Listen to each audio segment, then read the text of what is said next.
26 anyos na lalaki sa Pamplona, Camarines Sur, Gadan. Makalis pagbabadilon kanday panabibistong persona mantang nagtuturog sa duyan. Mantang sarong paratsenda sa Merkado Publiko kan Masbate City, pinagbabadil Gadan man. Ang detalye tutukan sa report na ini. Pasado alas 4 nin hapon kan Marso 24, nadukayang mayo na nin buhay ang 26 anyos na lalaki sa barangay San Isidro, Pamplona, Camarines Sur.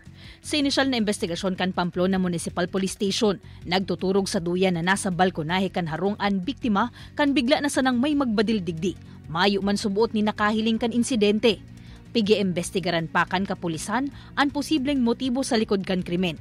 Siring man na pigsususugpaan kagibo ka ini. Based sa mga nag-gather namin information dun, ma'am, yung victim po natin ay wala naman pong nakakaaway. Yung tahimik at mabait naman po daw na bata yun, ma'am, yung victim. Pero ang tinitingnan po namin ngayon, ma'am, ay sa trabaho po ng biktima and sa affairs po, love life po yan, ma'am. Pero sa ngayon po, wala pa po talaga kaming masasabi kung ano yung motive. Duwang tama nin bala ang nanutaran kan kapulisan sa lawas kan biktima, alagad pigahalat pa ang resulta sa ginibong investigasyon kan Soko sa insidente.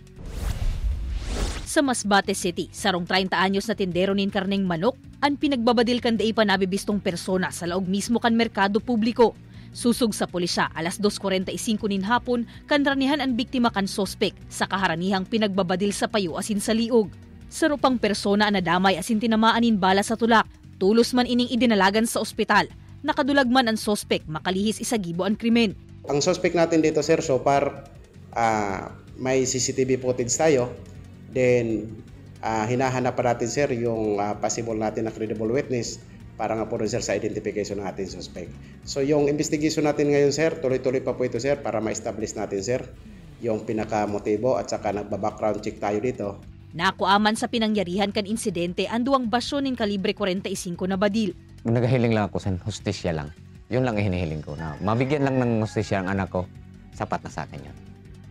Kasi alam mo, hindi ako matutulog habang hindi na bibigyan ng hustisya ng anak ko. Pagklaro ni kanino, hustisya sa tamang proseso ang pigmamauot kan sa indang pamilya, asin lugod daiman sinda pagbigoon kan lay. Ini si Jessica Kalinog, Balitang Bicolandia.